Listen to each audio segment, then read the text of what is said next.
नमस्कार, मैं जानकी। आप देख रहे हैं विजन टाइम न्यूज। प्रतिवर्ष हिंदू कैलेंडर के अनुसार जो है बैसाख माह के प्रथम पूर्णिमा को बुद्ध पूर्णिमा मनाई जाती है। इसे बुद्ध जयंती या वैशाख के नाम से भी जाना जाता है। बता दें कि 2024 में यह शुभ दिन 30 मई को मनाया जा रहा है। बौद्ध धर्म के संस्थापक गौतम बुद्ध के जन्म को चिन्हित करने के लिए मनाया जाता है। वैश्विक समाज में बौद्ध धर्म के योगदान को देखते हुए वर्ष 1999 में संयुक्त राष्ट्र द्वारा इस दिवस को मान्यता दी गई थी। इस अवसर पर कई भक्त जो है बिहार के बोध गया में स्थित यूनेस्को के विश्व धरोहर स्थल महाबोधि विहार जाते हैं। बता दें कि बोधि विहार वह स्थान है जहाँ भगवान बुद्ध को ज्ञान प्राप्त हुआ था। आइए जानते हैं भंते जी से। हमारे साथ भंते जी उपस्थित है। आइए उनसे बात करते हैं बौद्ध पूर्णिमा में क्या विशेष रहता है। जी बताइए, बौद्ध पूर्णिमा इतनी प्रसिद्ध क्यों है? देखिए, भगवान बुद्ध का जो जन्म और भगवान बुद्ध का ज्ञान प्राप्ति और भगवान बुद्ध की महापरिनिर्वाण दिन, ये त्रिविध पावन दिन है। यानी 3 घटना इसी दिन एक साथ घटी थी और इस दिन को, ये दिन जो है एक पूर्णिमा के रूप में तब्दील हो गया है ना। यानी बुद्ध पूर्णिमा, एक चांद जो है, आज चांद को हम बुद्ध पूर्णिमा के नाम से जानते। दुनिया के लोग, भारत के लोग इस समय चांद का ही नाम, आज के चांद का ही नाम बुद्ध पूर्णिमा है। ये तो ये बहुत बड़ी विशेषता है। और विशेषता ये है कि भारत में बुद्ध का जन्म हुआ और भारत में बुद्ध का जन्म होने के कारण ये भारत विश्व गुरु बन गया है ना। विश्व गुरु किसके वजह से बना? वो बुद्ध के वजह से बना है ना। क्योंकि बुद्ध के वजह से बनने के कारण विदेशी जो लोगों का झुकाव है, भारत की ओर झुकाव है। क्योंकि जो विदेशी लोग हैं या अन्य धर्म के लोग हैं या भारत के भी लोग हैं, जो अपने आप में जब जो दुखी होते हैं तो दुख को दूर करने के लिए उनके पास में वो रास्ता खोजते हैं। वो रास्ता बुद्ध धर्म में ही एक रास्ता है कि जिसके कारण उनके भीतर का जो दुख जो है वो दूर होता है ना। ऐसा है जी। बुद्ध पूर्णिमा जो है किसका त्योहार माना गया? बुद्ध पूर्णिमा मतलब सिद्धार्थ गौतम बुद्ध है ना। उस गौतम बुद्ध के जन्म को लेकर, ज्ञान प्राप्त को लेकर और महापरिनिर्वाण को लेकर, इसलिए बुद्ध पूर्णिमा एक लोगों के लिए उत्सव, श्रद्धा, आस्था है ना, उस तरीके से एक त्यौहार में तब्दील हो गया। उपोषद के तौर पर विशेषता तब्दील हो गया। पूर्णिमा का दिन एक बौद्ध अनुयायी के लिए उपोषद का दिन होता है ना, नहीं, त्यागने का दिन होता है कि 365 दिन या महीने की साल की 12 पूर्णिमा में एक पूर्णिमा जो है वो अपने जीवन में कितना विश्लेषण करते हैं, उपोषद करते हैं कि हमने जीवन में कितना गलत किया, कितना अच्छा किया। उस तरीके से वो विश्लेषण करके जीवन जीते और गलत करते हैं तो उसको वहीं त्याग देते हैं और अच्छा करते हैं उसको लेकर आगे बढ़ते। इसलिए ये इस दिन का बहुत विशेषता महत्व है। और इस दिन का विशेषता महत्व होने के कारण इस तपोभूमि में 2018 से भव्य बुद्ध महोत्सव का कार्यक्रम करते हैं। छत्तीसगढ़ के कोने कोने से लोग यहाँ उपस्थित होते हैं और राजनांदगांव जिले से लोग यहाँ उपस्थित हुए। और उपस्थित होने के बाद बुद्ध जिस तरीके से चीवर धारण किए थे, भिक्षाटन किए थे है ना, ग्रह त्याग किए थे, वैसे ही जो बालक बालिका है 5 दिन के लिए अपने घर को त्याग कर हमारे पास प्रशिक्षण के लिए आए और वो प्रशिक्षण लेकर बुद्ध जैसा जीवन जीने की कोशिश करेंगे ना। जीवन यानी बुद्ध को समझने के लिए आए, बुद्ध के ज्ञान को समझने के लिए ये आए और इस प्रशिक्षण के माध्यम से बुद्ध के ज्ञान को इनको समझाया जाएगा कि ताकि इनका जीवन मंगलमय हो और इनके साथ साथ इस पृथ्वी पर रहने वाले प्राणी का जीवन मंगलमय हो। इस भावना से प्रवचन होगा। ठीक है जी। जैसे कि आपने कहा कि बच्चे प्रशिक्षण में आए हैं 5 दिन का, तो उसका जो रूटीन रहेगा वो किस तरह से रहेगा? रूटीन सुबह 5 बजे से रात के 9 बजे तक चलेगा है ना। उसमें ध्यान साधना है, वंदना है और प्रवचन होगा। और विशेषता अपने भीतर के लोभ को त्यागने के लिए, अहंकार को त्यागने के लिए है। भीतर में जो झिझक जो निर्माण होती है उस झिझक को खत्म करने के लिए और भोजन की मात्रा को समझने के लिए वो चारिका करेंगे है ना। दूसरे वार्डों में जाएंगे, भिक्षाटन करेंगे और भिक्षाटन करके खुद भी भोजन ग्रहण करेंगे और अपने उनके साथ में जो रहने वाले भिक्षु हैं उनके लिए भी भोजन लेकर आएंगे। जी। बुद्ध पूर्णिमा जो है विशेष मतलब किसकी पूजा की जाती है? इसमें सिद्धार्थ गौतम बुद्ध की पूजा की जाती है और ये अरहत सम्यक संबुद्ध है ना। ऐसा पर्टिकुलर ऐसा कोई विशेष व्यक्ति विशेष की पूजा नहीं, मतलब जो ज्ञान प्राप्त करता है उस ज्ञान को नमन, ऐसा है। बुद्ध पूर्णिमा की विशेषता की बात करें तो मुख्य विशेषता क्या है? मुख्य विशेषता तो मैंने आपको बताया कि निब्बान को प्राप्त करना है और दुख मुक्ति प्राप्त करना है ना, दुखों से दूर होना है और निब्बान को प्राप्त करना है और लोगों को भी निब्बान के रास्ते पे लेके जाना है। ये बुद्ध धर्म की एक विशेषता है। जी, ये जो बुद्ध पूर्णिमा है इसको मनाने के पीछे का कारण क्या है? इसको मनाने के पीछे का एक ही कारण है कि इस दिन आकर लोग उपोषित करें, है ना, निब्बान मार्ग पर चलने के लिए अपने आप को अ, प्रतिज्ञा ले और प्रतिज्ञा लेकर वो निब्बान के रास्ते पे चल पड़े, ये भावना विशेषता। जी, आपका शुभ नाम? भिक्खु धम्म तप जी, जो धम्म की शिक्षा है जो 60 विद्यार्थियों को दिया जाएगा, हाँ। वो किस प्रकार से दिया जाएगा? क्या रूटीन रहेगा? कहाँ-कहाँ का उसका शेड्यूल है? उनका शेड्यूल रहेगा, सुबह यानी उठकर यानी उनका जो प्रातः विधि है वो होंगी, बाद में वंदना साधना उनको सिखाया जाएगा, फिर उनका जो चारिका जो है, चारिका का जो है वो उनको चारिका सिखा जाएगा, यानी वो पिंडपात कहते हैं उनको पाली में, यानी उसको चारिका यानी भिक्षा पात्र से भिक्षा मांगकर, यानी भगवान बुद्ध के काल से परंपरा चली आई है। तो ये परंपरा का ज्ञान उनको भी होना चाहिए कि भिक्षु लोग कैसे जीते, क्योंकि भगवान बुद्ध बोलते सभ्य थिट्टिका आहार थिट्टिका, आहार के सिवा कोई भी प्राणी इस पृथ्वी तल पर जीवित नहीं रह सकता। इसलिए आहार की मात्रा यानी आहार होना बहुत ज़रूरी है। तो इसलिए उनको चारिका का भी महत्व सिखाया जाएगा और डेली उनको पूजा वंदना सिखाया जाएगा कि उनके मन में जो कुछ अकुशल विचार है वो कैसे नष्ट किए जाए। इसलिए वो बुद्ध वंदना, धम्म वंदना, संघ वंदना सिखाकर वो विचार को दूर रखने के लिए त्रिरत्न वंदना और ध्यान साधना उनको प्रतिदिन सिखाई जाएंगी। ये शेड्यूल रहेगा। जी, जो बच्चों को जो शिक्षा दी जाएगी 5 दिन पूर्ण होने के बाद बच्चों के लिए और क्या विशेष रहेगा? 5 दिन यानी उनको भगवान बुद्ध ने जो जो बातें बताई है वो बातें उनको सिखाई जाएंगी कि बुद्ध ने कहा है कि मनुष्य जन्म बहुत दुर्लभ है।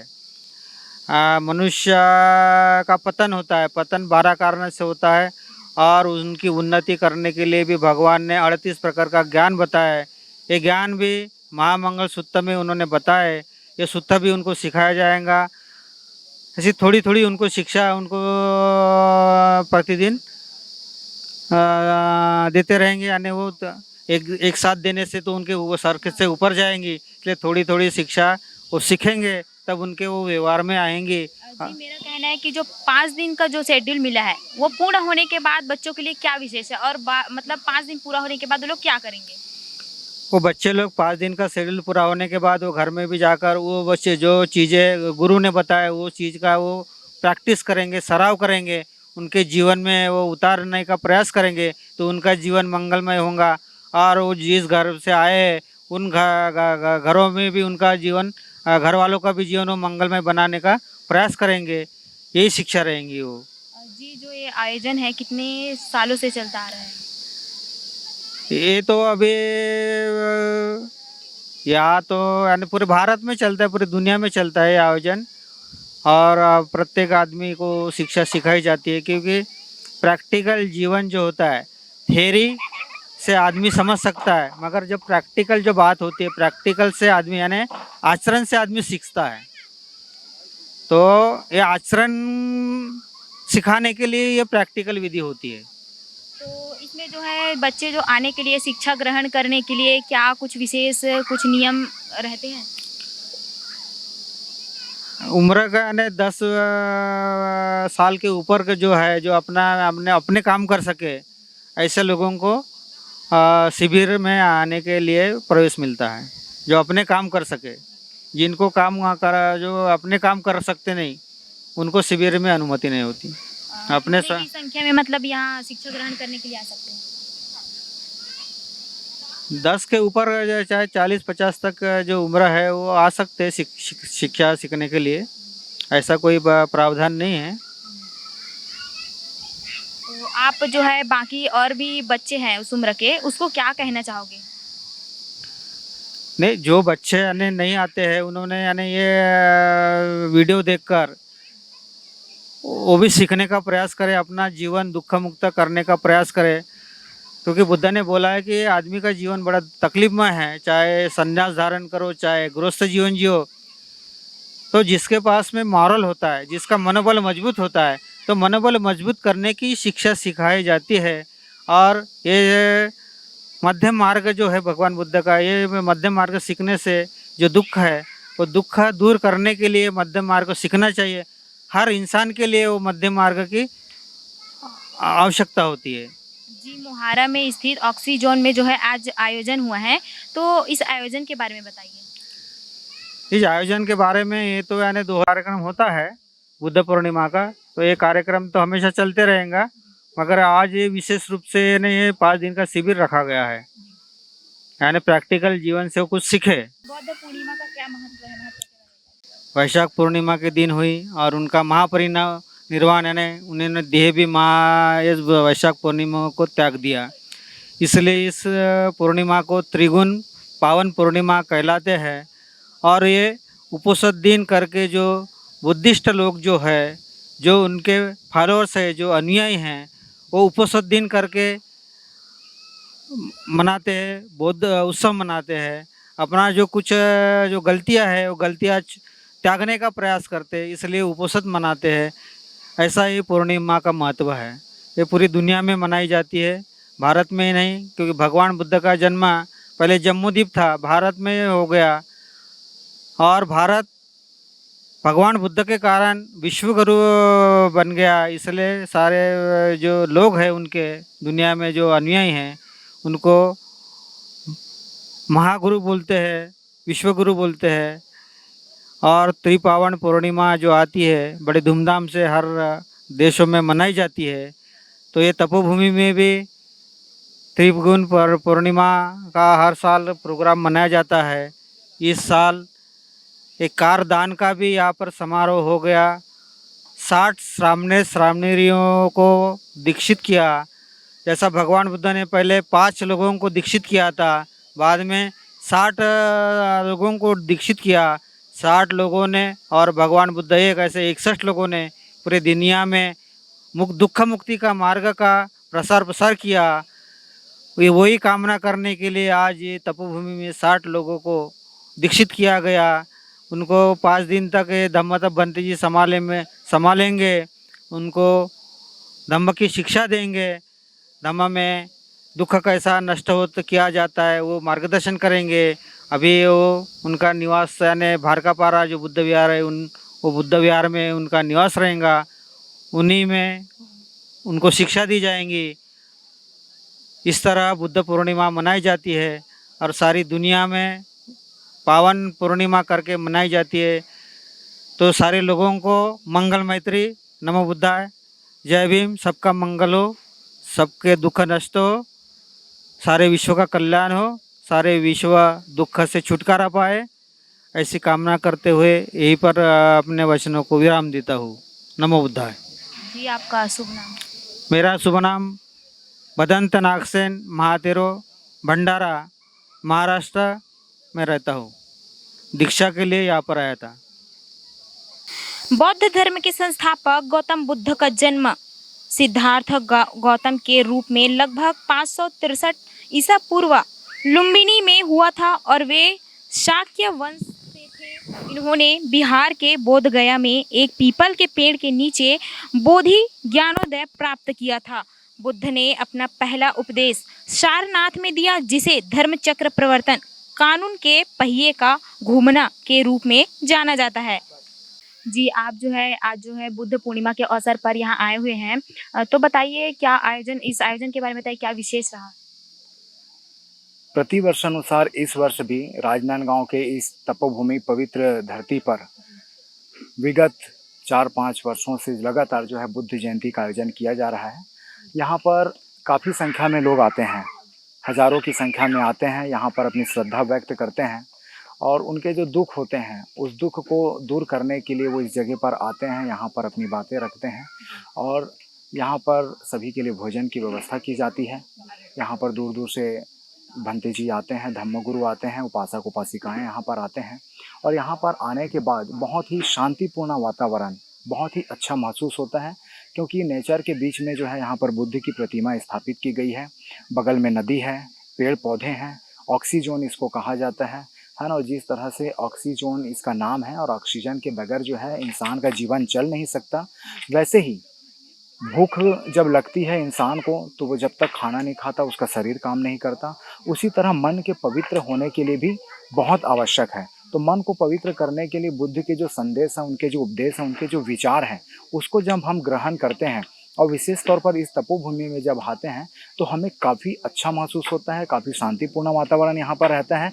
और यहाँ पर जितने भी लोग आते हैं उनको भाईचारा, मैत्री और शांति व्यवस्था, जीवन में शांतिपूर्ण और बहुत ही अच्छी चीज़ें, समानता की, स्वतंत्रता की, बंधुत्व की, न्याय की, ये सारी शिक्षाएं उन्हें दी जाती है ताकि एक मानव होने के नाते हम मानव जन्म जब तक हमारा है और जब तक हम यहाँ इस दुनिया में जीवित रहेंगे, तो दुनिया में जब तक हम जीवित रहेंगे तब तक हम लोगों की भलाई के लिए, पशुओं की भलाई के लिए, इंसानों की भलाई के लिए, जीव जंतुओं की भलाई के लिए, पशु पक्षियों की, पेड़ों के लिए हम क्या बेहतर से बेहतर इस दुनिया में मरने से पहले कर सकते हैं, वो हमें सीखने को मिलता है।